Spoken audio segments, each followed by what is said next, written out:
Assalamualaikum warahmatullahi wabarakatuh. Perkenalkan, saya Wahyu Nur Ahmadin, salah satu dosen dari Program Studi Teknik Lingkungan Fakultas Sains dan Teknologi Universitas PGRI Argopuro Jember dengan NIDN 0718069002. Video ini dibuat untuk melengkapi persyaratan dalam pengajuan sertifikasi dosen gelombang 1 tahun 2025, yaitu pernyataan diri dosen dalam unjuk kerja Tridharma Perguruan Tinggi atau PDD UKT-PT dalam bidang pengajaran. Pada kesempatan kali ini, mata kuliah yang saya ambil sebagai contoh dalam video pembelajaran adalah mata kuliah Program Studi Teknik Lingkungan, yaitu mata kuliah Fisika Dasar dengan kode mata kuliah N003. Mata kuliah ini diberikan pada semester 1 dengan bobot 2 SKS. Mata kuliah ini ditempuh sebanyak 16 kali pertemuan, diantaranya 14 kali pertemuan tatap muka atau daring, 1 kali ujian tengah semester, dan 1 kali ujian akhir semester. Mata kuliah Fisika Dasar memberikan pemahaman fundamental mengenai konsep-konsep fisika yang menjadi landasan dalam sains dan teknik. Melalui perkuliahan ini, mahasiswa diharapkan mampu menguasai konsep-konsep fisika dasar, menyelesaikan masalah berbasis data kuantitatif, dan mengaplikasikan pemahaman mereka dalam berbagai konteks ilmiah maupun teknis. Adapun capaian pembelajaran lulusan pada mata kuliah Fisika Dasar yaitu mampu menerapkan matematika, statistika, kimia, biologi, fisika, mikrobiologi, dan prinsip rekayasa atau engineering principles untuk menyelesaikan masalah rekayasa yang kompleks pada upaya pengelolaan lingkungan meliputi pengelolaan sumber daya pokok kehidupan atau air, udara, tanah, dan sistem pengendalian limbah cair padat atau gas. Adapun materi perkuliahan dimulai dari 1. Besaran satuan, dimensi, dan vektor. 2. Kinematika partikel. 3. Dinamika partikel. 4. Usaha dan energi. 5. Rotasi benda tegar. 6. Elastisitas dan gaya pegas. Dan 7 yang terakhir yaitu fluida.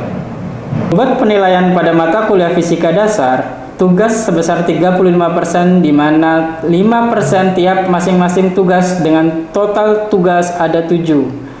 1 kali ujian tengah semester sebesar 30% dan ujian akhir semester sebesar 35%. Adapun referensi yaitu Halide Resnick, Walker J. Fundamental of Physics edition 10. Metode pembelajaran yang dilakukan pada mata kuliah Fisika Dasar yaitu lebih ditekankan pada project based learning atau PJBL dan DAIA atau Directly Interactive and Assessment. Berikut video pernyataan diri dosen dalam unjuk kerja Tridharma Perguruan Tinggi PDD UKT-PT dalam bidang pengajaran saya.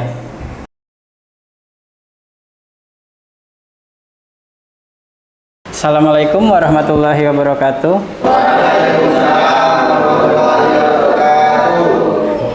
Gimana kabarnya teman-teman? Baik. Yan, sehat Yan? Oke, baik. Ada baiknya sebelum kita mulai perkuliahan ini, kita seperti biasanya ya, kita berdoa terlebih dahulu menurut kepercayaan masing-masing. Berdoa, mulai.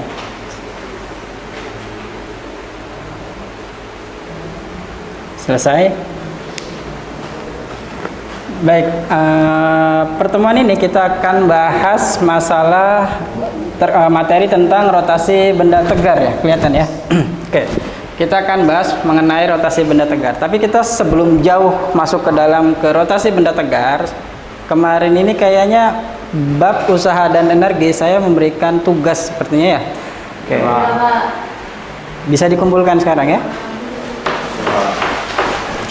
Oke, sembari mengumpulkan, mohon presensinya tolong diisi.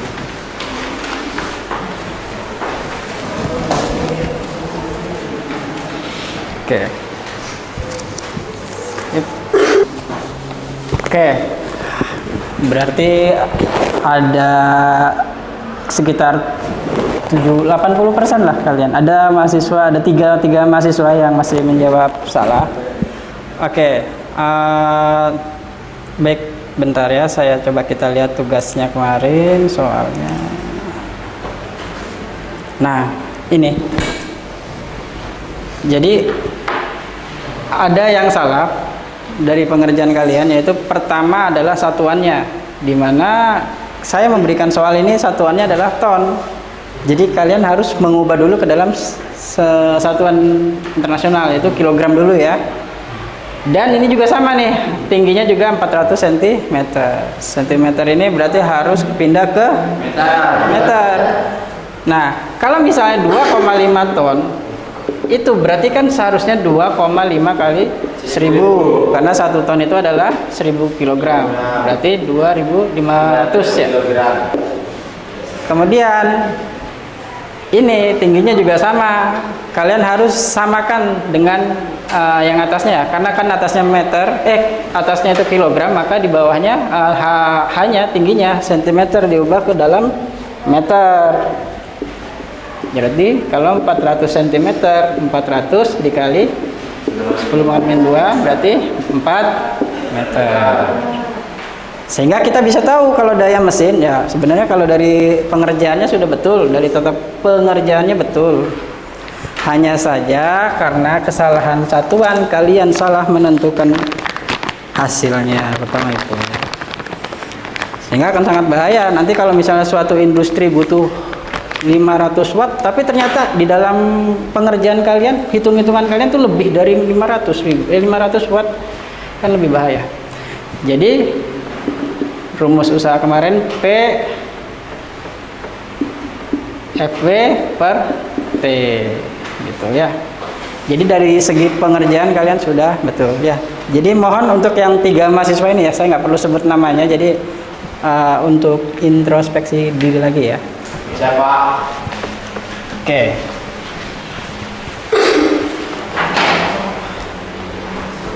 Sekarang kita akan lanjut ke materi selanjutnya ya, karena sudah 80% saya rasa dari segini banyaknya mahasiswa, 3 yang salah, jadi saya rasa sudah sewajarnya atau sudah semampunya kalian untuk masuk ke dalam rotasi benda tegar.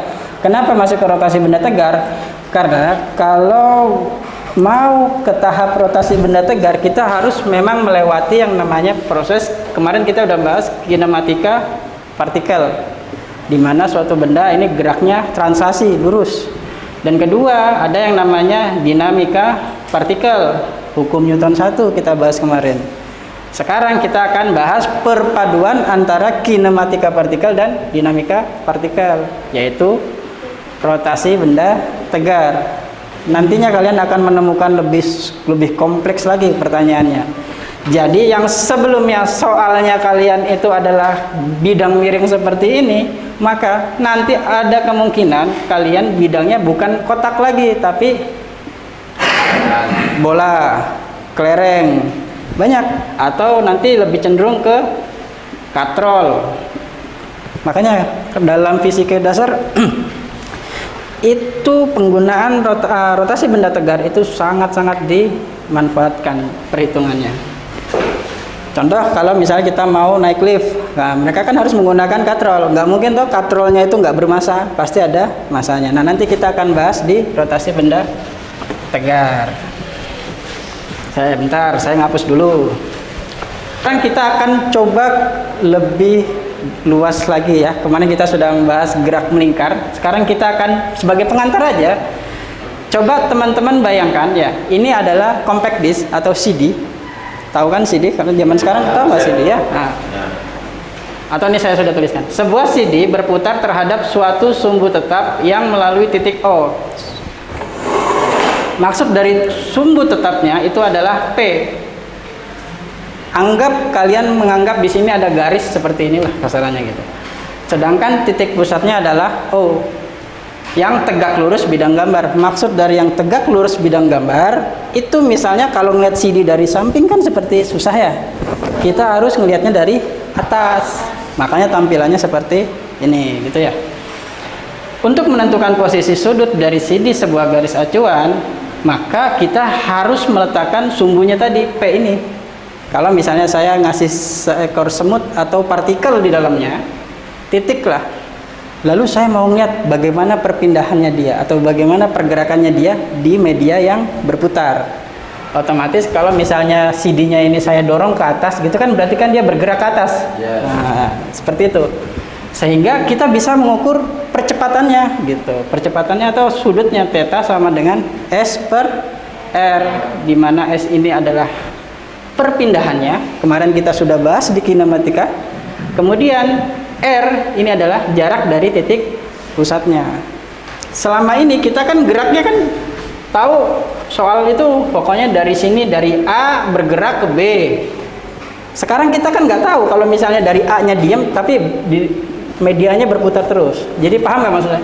Jadi selama ini kita itu mengerjakan soal itu adalah konsisten dari gerak yang bergerak seperti ini. Tapi kita belum pernah mengerjakan soal yang modelnya seperti ini, melingkar seperti ini. Jadi satu titik dipertahankan, intinya gitu. Satu sumbu titik itu dipertahankan. Agar lebih gampang kita ke depan. Oh, ini masih rumus ini masih. Jadi keterhubungan translasi dan rotasi jadi sangat erat. Makanya saya katakan tadi kinematika, dinamika partikel itu hampir menyeluruh ada di dalam rotasinya, di dalam rotasi benda tegar. Sehingga bagaimana cara kita mengkonversi dari translasi ini ke rotasi? Yaitu tadi V-nya kita rubah menjadi omega, X-nya kita rubah menjadi theta, A-nya kita rubah menjadi alfa. Agak susah membedakan antara A dan alfa ya. Di dalam ketikan ini alfa ya, bukan A ya. Oke. Ini adalah keterhubungan antara translasi dan rotasi. Lebih mudah lagi akan kita bayangkan. Oh, masih momen gaya loh. Nah, sampai sini ya. Oke, bentar. Translasi dan rotasi. Ini teman-teman tahu nggak sih yang dimaksud dengan translasi dan rotasi? Translasi itu adalah pergerakan di mana yang tadi saya bilang. Ini adalah translasi. Tapi kalau rotasi itu seperti kelereng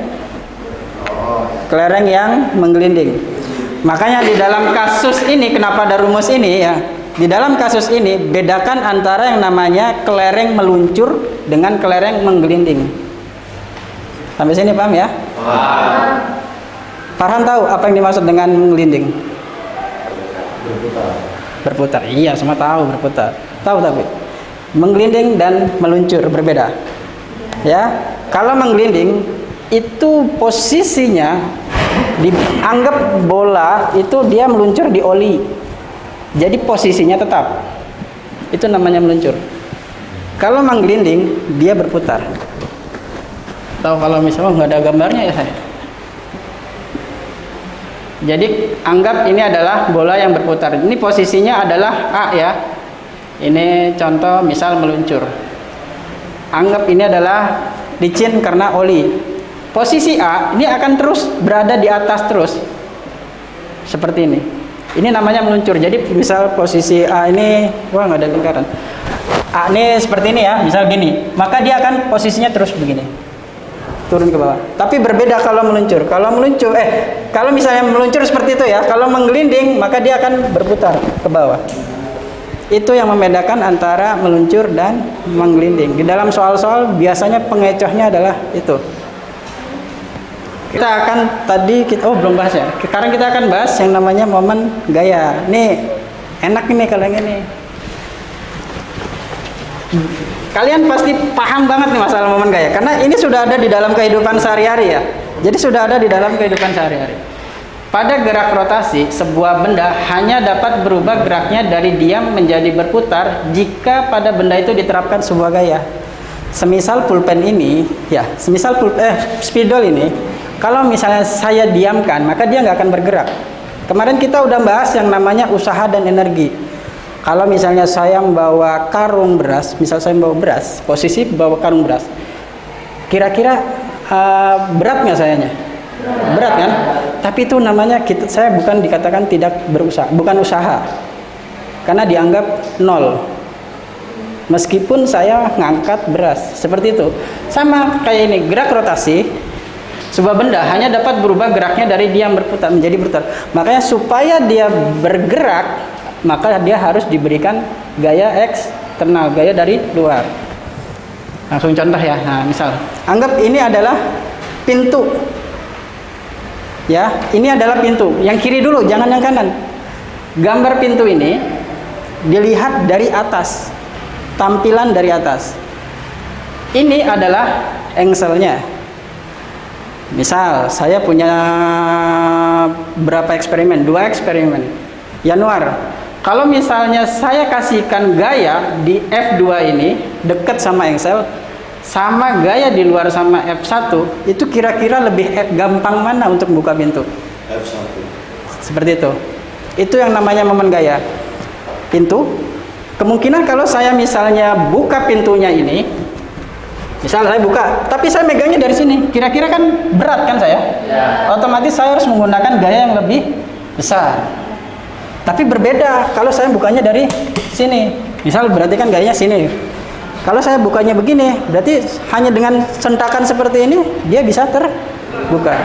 Ini yang dinamakan momen gaya. Anggap kalau misalnya dinding ini nggak ada, maka dia akan melingkar kan. Nah, satu titik yang dipertahankan, maka ketika diberi gaya, dia akan berputar. Ini namanya momen gaya. Sampai sini paham dulu momen gayanya. Oke. Sekarang kedua. Kalau misalnya lihat sebelah sini, tadi ini kan masalah gaya. Sekarang engselnya, pintu. Ini engsel, ini pintu. Ada 3 gaya di sini. F1, F3 dan F4. Mbak Irma, kira-kira mana yang lebih mudah lagi dikerjakan? Tetap F1, benar. Kenapa? Karena engselnya ini, dan tadi sudah dikatakan bahwa harus tegak lurus dari garis, harus garis lurus dari titik pusatnya. Seperti itu.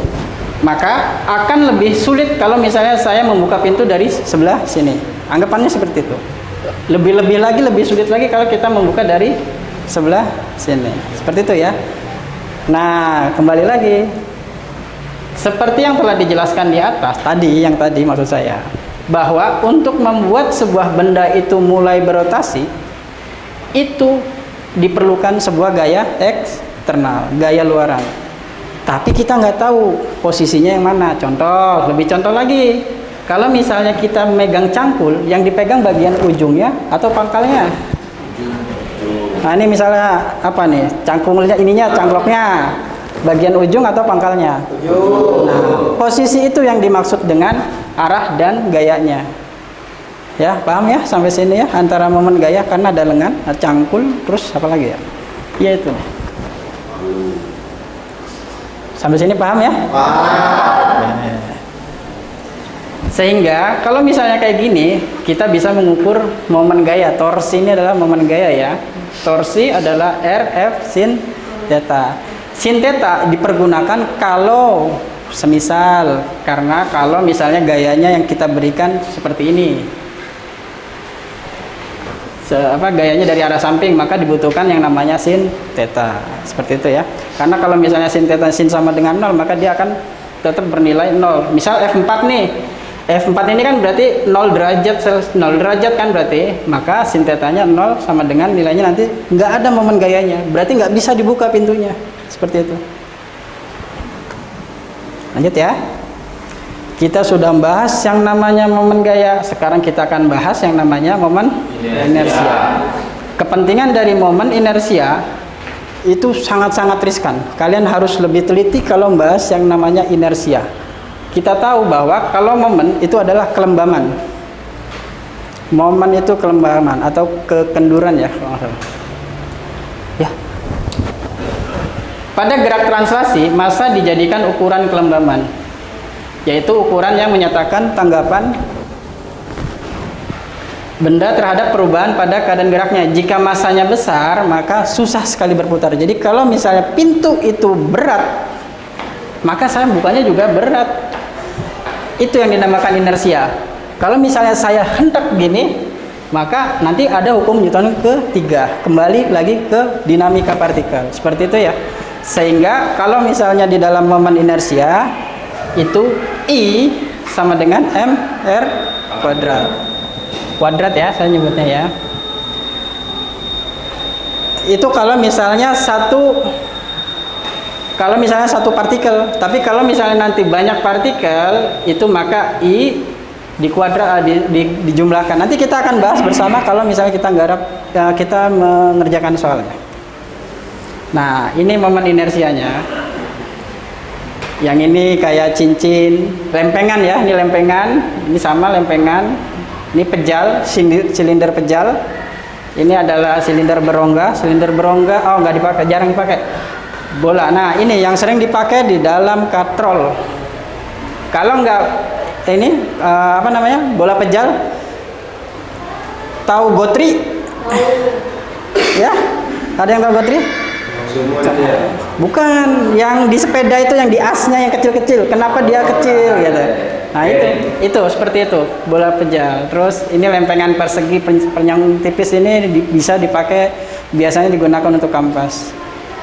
Nah, kembali lagi contoh momen inersia. Kalau misalnya kalian susah menerawang apa contohnya, gini. Kalau misalnya susu atau kopi, ya, kopi saya aduk, susu saya aduk keras, kayak saya aduk kencang, kemudian adukannya saya angkat. Ya, paham? Kebayang sampai sini? Kira-kira airnya masih muter apa enggak? Masih. Itu yang namanya momen inersia. Paham ya? Ya. Jadi kalau misalnya kopi saya aduk, terus saya angkat kembali, kan berhenti, saya nggak ngasih gaya eksternal kan? Tapi dia masih berputar. Nah, itu yang namanya momen inersia. Paham ya? Ya. Lagi, contoh lagi, cakram. Nah, banyak. Jadi kalau cakram, kenapa cakram yang lebih besar di dalam dunia industri itu sangat penting ini momen inersia. Kalau misalnya kalian ngerem sedikit, kalau misalnya terlalu lembab itu nggak bisa langsung pakem. Tapi kalau kalian kekerasan bahannya, kalian akan terpental jauh seperti itu. Ya, yang penting kalian kan momen gaya tadi seperti apa, momen inersia sudah paham. Nah, nanti tinggal garap soalnya. Oke. Nah, ini adalah rumus dari momen inersia. Jadi jika sebuah partikel membentuk lingkaran, maka F sama dengan mr kali A, atau biasanya kalau disingkat itu biasanya tau sama dengan I kali alfa. Ini untuk menghitung nanti kalau misalnya terjadi, biasanya penggunaan lift itu menggunakan rumus ini. Atau nanti ya ketika nanti gabungan dari ini nih, hukum kekekalan momentum. Nah, ini hukum energi kinetik rotasi, kekekalan momentum. Kekekalan momentum itu adalah gabungan antara eka translasi dan eka rotasi. Eka rotasi ini salah ya rumusnya. Mohon maaf, ini kuadratnya ada di atas ya. Jadi R omega kuadrat, sehingga setengah M R kuadrat omega kuadrat. Ini kuadratnya harusnya di luar kurung ya. Sehingga nanti kalau misalnya kita menghitung yang bola yang menggelinding, maka eka total itu tadi, kalau misalnya tadi bendanya posisinya menggelinding atau meluncur, ya, semisal meluncur, maka pertama dia berpindah nggak? Berpindah kan dari atas ke bawah, maka kita menggunakan yang namanya eka translasi. Kemudian kalau nanti bolanya dia pindahnya secara apa? Kalau meluncur atau menggelinding, kalau meluncur berarti dia nggak menggunakan eka rotasi. Eka rotasi bernilai 0. Kalau misalnya kalau misalnya menggelinding, maka eka rotasinya bahkan bernilai setengah I omega kuadrat. I-nya dapat dari yang tadi di sini. Seperti itu. Nah, ini contoh momen gaya. Tuh, kok kayaknya agak ini ya. Yang sini saja. Baik, ini adalah contoh dari momen gaya. Kalau misalnya sebuah batang sangat ringan, panjangnya itu 140 cm, berarti tengah-tengahnya 70 cm. 70 cm pada batang bekerja. Jadi F1 itu tau sama dengan F1 kali R1 ditambah F2 dikali R2 tambah F3 R3. Kelihatan ya? Aulia kelihatan? Oke. Jadi F1-nya 20, R1 ingat di sini 70. Berarti jarak dari sini ke sini 70. F2-nya 10. R2-nya berarti kalau misalnya jarak sini 100, kalau tengah-tengahnya 70, berarti di sini dari sini ke sini 30. Plus F3. F3-nya berapa? 40. Tapi jaraknya yang diacukan di F3.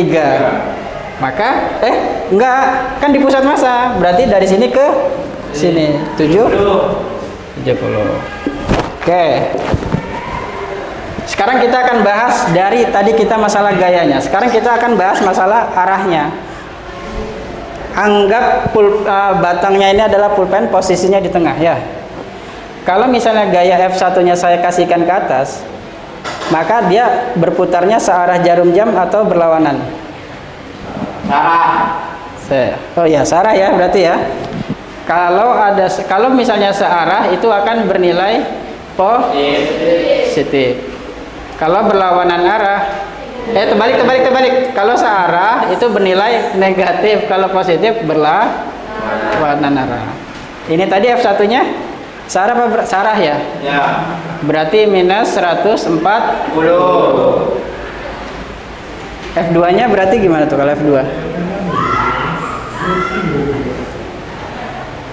F2 berarti gimana kalau misalnya ini? Berarti putarannya berlawanan arah jarum jam. 300. Sekarang kalau ini diputar ke sana berarti searah jarum jam. Minus 280, sehingga 300 dikurang sini 160 dikurangi 280 berarti minus 120 Newton meter. Seperti itu. Sampai sini ada yang mau ditanyakan nggak? Tidak ada. Nggak ada. Jadi